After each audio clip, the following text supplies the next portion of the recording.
मैं इसी पर आऊंगा, पूरा मौका आप सबको मिलेगा। बोलिए। मैं एक किसान हूँ, किसान का पुत्र हूँ। मैं अभी किसी पार्टी को नहीं बोल रहा हूँ, क्योंकि मेरा बाप जब से किसान हुए तब से मर रहा है। 70 साल से कांग्रेस, ये 12,000 की बात करे, जब शरद पवार साहब कृषि मंत्री थे तो हमारी 7,000 का भाव 2500 हो गया था। मैं इस बारे में सही बात है, सही बात है। भारत माता की जय।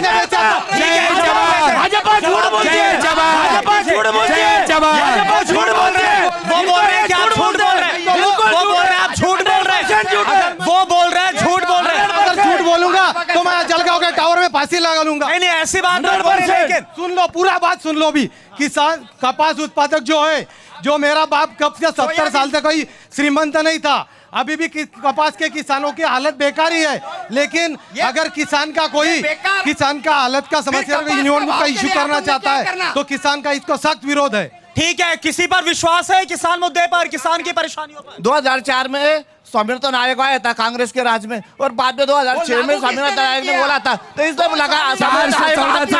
लगा। क्यों नहीं लगाया? आप क्या बोल रहे हैं? किसने लागू? स्वामीनाथन आयोग 2004 में गठित हुआ, लेकिन उसको लागू मोदी जी ने किया और किसानों की आय बढ़ाई। मोदी जी ने काम किया। आप क्या बोल रहे हैं? सर, कांग्रेस ने नहीं किया लेकिन कुछ और लोगों से बात करूंगा। आप क्या बोल रहे हैं? बीजेपी के नेता को मुझे यही बोलना है, हिंदू मुस्लिम और धर्म को भाषा छोड़कर जो भी हो, भी आपने इस पे शिक्षण पे बोलना चाहिए। महिलाओं, किसानों के लिए कोई काम कर रहा है? किसान के लिए आमदार जो अपने आमदार जामनेर के उपोषण पे बैठते हैं, उस टाइम पे बोलते कि इतना लाएंगे, और अभी आने के बाद में कुछ नहीं। आप क्या बोल रहे हैं? जल्दी बताइए फटाफट। जो माइक छोड़िए। जो इन्होंने कपास का मुद्दा छोड़ा था, मुझे इनको बोलना है, पिछले साल किसने छोड़ा था? बीजेपी ने पिछले साल ऑस्ट्रेलिया से 50 टन कपास, मतलब विदेश से इंडिया में आया, ये करवाया था। जवाब दीजिए, बीजेपी से सवाल है। मैं आप सभी जवाब को दीजिए, ऐसा आपके क्यों हो माध्यम रहा से है बताना इम्पोर्ट का? चाहता हूँ, भारतीय जनता पार्टी की केंद्र सरकार में सरकार है, महाराष्ट्र में महायुति का जो गठबंधन था, इन्होंने अभी शरद नहीं, पवार जी नाना का नाम पटोले ने भी एक खत सुने लिखा। पहले सुने, और विदेश से शरद इम्पोर्ट पवार पर जी का बैन नाम लिया तो इनको रोक मिर्ची लगाने लगती की बात की गई है। है। पवार के कार्यकाल में किसानों ने जितने आत्महत्या की है, उसके किसी के कार्यकाल में होने किसानों के लिए भारतीय जनता पार्टी महायुति गठबंधन हमेशा मेरा सवाल सुन, एक बार सवाल है ना महायुति से, क्या किसानों की समस्याएं महायुति ने 2.5 साल में खत्म कर दी? नहीं करी। 99% 2.5 साल में किसानों की समस्या पर मुद्दा उठाया खत्म कर दी। देखिए, मैं इन सभी को एक मिनट अगर इनमें से किसी में हिम्मत है तो पता है पोखरा योजना में जलगांव जिले में क्या क्या हुआ है? इस पर जवाब लूंगा। पोखरा पे बोलिए, पोखरा पे इसको सुनते हैं। बोलिए पोखरा पे, अरे पोखरा योजना पे बोलिए।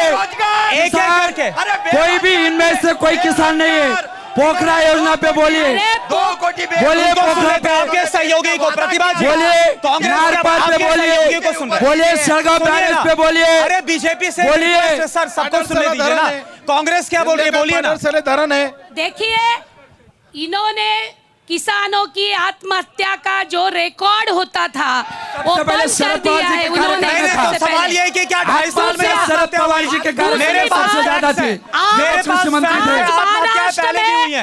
महाराष्ट्र में उन्हीं का आंकड़ा है, मैं नहीं बोल रही हूँ। हाँ। उनका लिखित आंकड़ा है जो है कि महाराष्ट्र में हर ये कोई ये लिखित नहीं, ये बुक लिखित है बीजेपी का क्या? है। ये कांग्रेस की लिखित है, ये कोई ऑथोराइज नहीं, ऑथोराइज नहीं। वो बोल रहे हैं 99% समस्या हल कर दी किसानों की। मुझे बताओ, बीजेपी माहौल सरकार में किसान की माहौल विद्रोही है। में किसानों पे क्यों गोलीबार बोल रहे हैं? बड़ी बात बोल रहे हैं, क्यों बोल रहे हैं? महाराष्ट्र के अंदर किसान की कर्ज माफी पवार साहब ने ही पहली बार की थी। आप क्या बोल रहे हैं? सर, रोजगार पे बोलने को ना जड़केजर जी ने वेदांता पॉस्कॉन जैसे जो प्रोजेक्ट है वो महाराष्ट्र छोड़ के चले गए।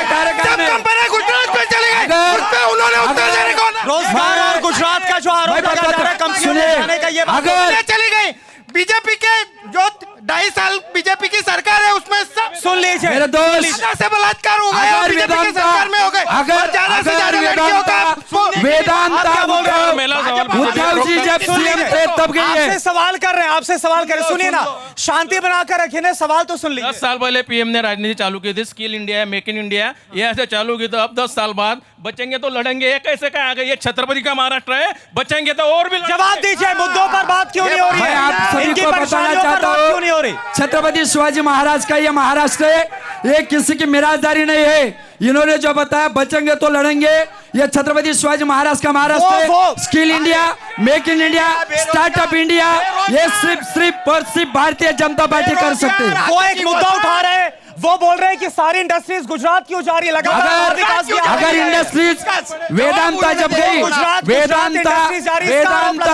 वेदांता गुजरात में गई, तब सबसे निष्काम उद्धव ठाकरे सीएम थे। उद्धव के कार्यकाल में गई 100 करोड़ रुपए हर महीने पर जमा करने वाली आपके सहयोगी बोलना चाहते, बोलिए, आप बोलिए इस पर।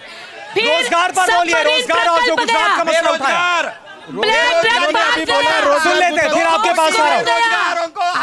आपके पास इस पर जवाब है, आपको बोलना है इस पर। वाडवन बंदर जो महाराष्ट्र में सुन लेते हैं आ रहे प्रतिभा जी, सुन लिया आपको, एक बार उनको ही बोले दीजिए सारे मेरे बहन से मेरी विनती है, क्या क्या गया है कहने से कौन सी तारीख में और उद्धव ठाकरे के कार्यकाल में क्या गया ये बताया। उद्धव के कार्यकाल में गया, आप बोलिए, उद्धव के कार्यकाल में गया, उद्धव के महाराष्ट्र में लाया गया, इससे कोई बात कोई मायने नहीं रखता। 2.5 साल में एक दिन घर से बाहर निकलने वाला नहीं था। वाडवन बंदर भी महाराष्ट्र में आया है। ठीक है, एकनाथ शिंदे के वक्त में गया हुआ है सब। और मेरा चैलेंज है जावड़ेकर जी अच्छा, को, वो कुछ फैक्ट्स लेकर आई हैं, उनको सुन लीजिए, वो कुछ फैक्ट्स लेकर, आप क्या फैक्ट्स दे रही हैं? पहले आपस में तय कीजिएगा। जिलाध्यक्ष को चैलेंज है, इसमें से मैंने जो प्रकल्प बोले उसमें से एक भी प्रकल्प उद्धव आप रिपीट ठाकरे कर के वक्त सकती हैं, गया है। रिपीट कर सकती हैं, मैं उनमें से कह 2-3 रही हूँ, चीजें। टाटा एयरबस क्यों गई, गिफ्ट सिटी क्यों गई, टेस्ला प्रकल्प क्यों गया, एसीसी सीमेंट मुख्यालय क्यों गुजरात में गया, महेंद्र कार निर्मित प्रकल्प क्यों गुजरात में गया, सब मरीन जवाब प्रकल्प दीजिए, क्यों दीजिए, गुजरात इन में सभी गया? को मैं फिर एक बार दोहराना चाहता हूँ, प्रकल्प क्यों गया? मैं फिर और एक बार मैं दोहराना आपको चाहता बोल हूँ। दिया, सुन लेते हैं, नहीं, फिर जनता मेरी मेरी बात सुन लीजिए, मैं मेरी बहन चैलेंज है। को फिर एक बार दोहराता हूँ, वेदांता से लेकर टाटा तक जो जो कंपनी इन्होंने बताई, इन सभी की सिग्नेचर उद्धव जी जब सीएम थे झूठ बोलते तभी के झूठ। कार्यकाल में हुई है। अगर मैं झूठ हूँ, अगर मैं झूठ हूँ, सुनिए, आप ले लेते हैं ना, सुनिए, अरे आपके सहयोगी सुनिए, अगर मैं झूठ हूँ तो तारीख बताइए, अगर मैं झूठ हूँ, अगर मैं झूठ हूँ तो तारीख बताइए, तारीख बताइए, आपके माध्यम से तारीख बताने को बोलिए, आपके माध्यम से तारीख बताइए उनको।